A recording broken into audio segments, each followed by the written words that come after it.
नमस्कार, मी Shruti cook with ग्रॅनीमध्ये आपणा सर्वांचं मनापासून स्वागत. आज मी तुमच्यासाठी घेऊन आले आहे पारंपरिक आणि चविष्ट भोपळ्याचे घारगे. हे घारगे इतके चविष्ट लागतात की एकदा बनवलं की तुम्ही पुन्हा पुन्हा बनवत राहाल. चला तर मग भोपळा न किसता एका सोप्या ट्रिकने हे घारगे कसे बनवायचे ते आपण पाहूया. त्यासाठी लागणारं साहित्य असं: भोपळ्याचा गर, किसलेला गुळ आणि कणिक 1 कप, तांदूळ पिठी आणि बेसन 2 टेबलस्पून, बारीक रवा अर्धा कप, वेलची पूड आणि सुंठ पूड अर्धा टीस्पून, जायफळ चिमूटभर आणि तळण्यासाठी रिफाईंड तेल. भोपळा घारगे करण्यासाठी आपण इथे थोडा लाल भोपळा घेतला आहे. त्याचं एक्झॅक्ट माप मी तुम्हाला नंतर सांगणारच आहे. लाल भोपळ्यातल्या बिया काढून तो स्वच्छ करून घेतला आहे. तो आपण किसणारही नाही किंवा त्याची सालही आता काढणार नाही आहोत. तर सालीसकट आपल्याला त्याचे मध्यम आकाराचे काप करायचे आहेत. अशा पद्धतीने तुम्ही पाहू शकता आपले काप तयार झालेले आहेत. हे सगळे काप आपण एका खोलगट बाउलमध्ये घालूयात आणि त्यात थोडं पाणी टाकून पाण्याने स्वच्छ धुवून घेऊयात. कोणत्याही भाज्या पदार्थ करण्यापूर्वी स्वच्छ धुवून घेतल्या म्हणजे त्यातली प्रिझर्वेटिव्स पोटात जात नाहीत. आता भोपळ्याचे हे धुतलेले काप आपल्याला कुकरच्या भांड्यामध्ये ठेवायचे आहेत आणि भोपळा धुतलेलं पाणी मात्र झाडांना घालूयात. कुकरच्या भांड्यामध्ये ठेवलेले हे जे भोपळ्याचे काप आहेत त्याच्यामध्ये थोडंसुद्धा पाणी घालायचं नाही. त्याच्यावर झाकण ठेवून 3 शिट्ट्या घेऊयात. झाकण ठेवल्यानंतर जी वाफ तयार होते त्या वाफेवरच भोपळा छान शिजतो. तुम्ही इथं पाहू शकता 3 शिट्ट्याहून भोपळा छान शिजलेला आहे. त्याची वाफ आता आपण मोकळी करून घेऊयात म्हणजे भोपळा पटकन थंड होईल. 5 मिनटं झालेली आहेत. भोपळा थंड झालेला आहे. आता सुरीच्या साहाय्याने आपण त्याची सालं काढूयात. तुम्ही पाहत असाल किती अलगद सालं निघतात आणि भोपळ्याचा गर थोडासुद्धा वाया जात नाही. अशा पद्धतीने सगळ्या भोपळ्याच्या ज्या फोडी आहेत त्याच्या साली आपल्याला काढून घ्यायच्या आहेत. अतिशय अलगदपणे सगळ्या साली निघालेल्या आहेत हे तुम्हाला दिसत असेल आणि गर व्यवस्थित बाजूला राहिलेला आहे. काढलेल्या साली मात्र आपल्याला फेकून द्यायच्या आहेत. सालं काढलेल्या आहेत, ज्या फोडी आहेत त्या भांड्यात घालून आपण हाताने स्मॅश करून घेऊयात. तुम्ही पाहू शकता अशा पद्धतीने गर छान बारीक होतो. आता हा जो भोपळ्याचा गर आहे तो आपण एका कपामध्ये घालून मोजून घेऊयात. बरोबर 1 कप गर तयार झालेला आहे तुम्ही पाहू शकता. आणि आता ह्याच कपाच्या मापाने आपल्याला 1 कप चिरलेला गूळ घ्यायचा आहे. 1 कप भोपळ्याच्या गरासाठी 1 कप चिरलेला गूळ हे माप जर आपण परफेक्ट घेतलं तर घारगे अजिबात बिघडणार नाहीत. उकडलेल्या भोपळ्याच्या गरामध्ये आता आपण गूळ मिक्स करून घेऊयात. चमच्याच्यानं मागच्या बाजूने स्मॅश करत राहायचं म्हणजे गुळाचे खडे पटापट मोडले जातात.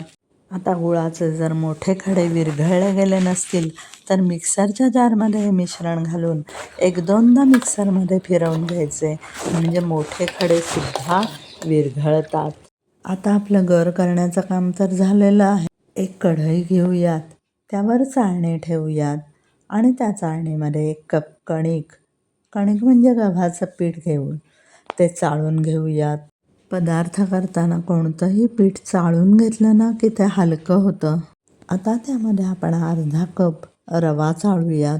रव्यामध्ये कित्येकदा बारीक आळे किंवा किडे असू शकतात. ते चाळले की वर राहतात आणि मग स्वच्छ रवा आपल्याला मिळतो. 2 टेबलस्पून तांदूळाचं पीठ घेऊयात. पाहू शकता त्यात सुद्धा किती कचरा निघतो ते. आता घेऊयात 2 टेबलस्पून बेसन. त्यातही डाळीचे बारीक क्रिस्टल्स असतात बरं का, ते सुद्धा चाळून घ्यायचं आहे. चाळलेलं हे पीठ आता आपल्याला मिक्स करून घ्यायचं आहे. त्यात घालूयात अर्धा टीस्पून वेलचीची पूड. वरून थोडं जायफळ किसून घालूयात. जायफळ मात्र फार घालायचं नाही. चव येण्यासाठी अर्धा टीस्पून सुंठ पावडर घालायची. हे सगळं घातलेलं ड्राय मिश्रण जे आहे ते आता आपण मिक्स करून घेऊयात. मिक्स केलेल्या ड्राय मिश्रणामध्ये आपल्याला भोपळ्याचा गर घालायचा आहे, तो आपण पिठामध्ये घालूयात आणि पीठ मळून त्याचा छान गोळा करून घेऊयात. एक लक्षात ठेवायचं की भोपळ्याचा गर आणि गूळ दोन्हीलाही पाणी सुटतं, त्यामुळे पीठ मळताना वेगळं जास्तीचं पाणी अजिबात घालायचं नाही. हा जो आपला तयार झालेला गर आहे ना, ह्याच्यामध्ये सगळं पीठ व्यवस्थित मळलं जातं. व्यवस्थित पीठ मळून घट्ट गोळा करायचा. अगदी बारीक सारीक गुळाचा खडा जर राहिला असेल तर तो सुद्धा बोटाने चेपून घ्यायचा. मिक्सरमधला गर काढत असताना मिक्सरच्या भांड्याला आतून जो राहिलेला गर असतो ना, तो सुद्धा निपटून घ्यायचा.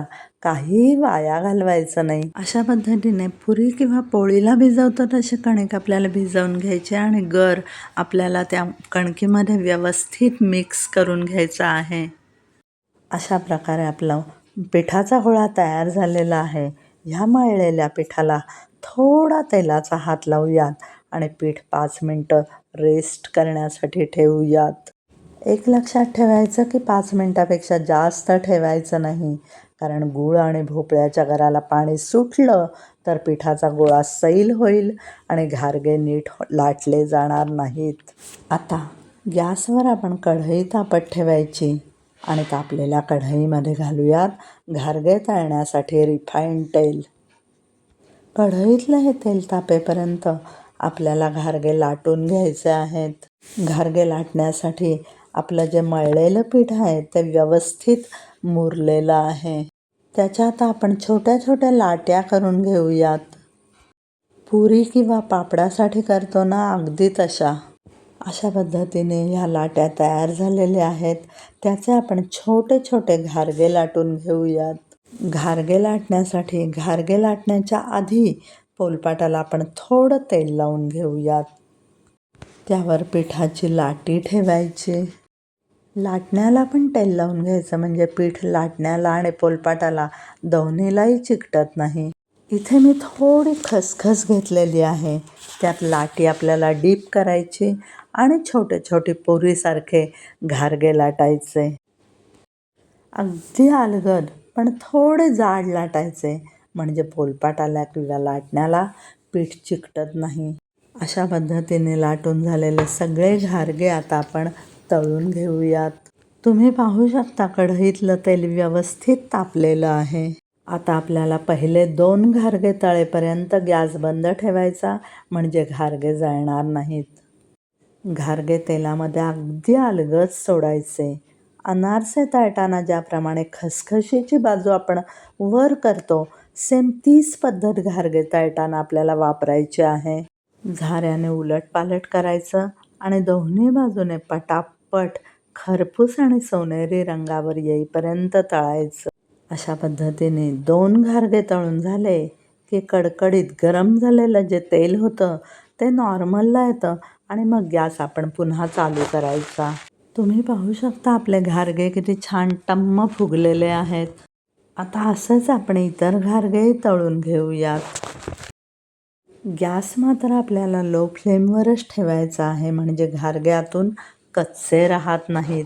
अशा प्रकारे गरमागरम मऊ लुसलुशीत भोपळ्याचे गोड घारगे खाण्यासाठी तयार आहेत. हे घारगे हवाबंद डब्यात 8-10 दिवस छान टिकतात, त्यामुळे त्याला प्रवासी घारगे असंही म्हणतात. आपण जर हे घारगे योग्य प्रमाण मी दिलेलं वापरून केले तर ते नक्कीच स्वादिष्ट होतील. खसखशीमुळे त्याचा लूक एकदम बदलतो. मी आज तुम्हाला दाखवलेले भोपळ्याचे घारगे जर तुम्हाला आवडले असतील तर माझ्या चॅनलला लाईक करा, सबस्क्राईब करा आणि बेल आयकॉनवर क्लिक करायला अजिबात विसरू नका. Thank you very much.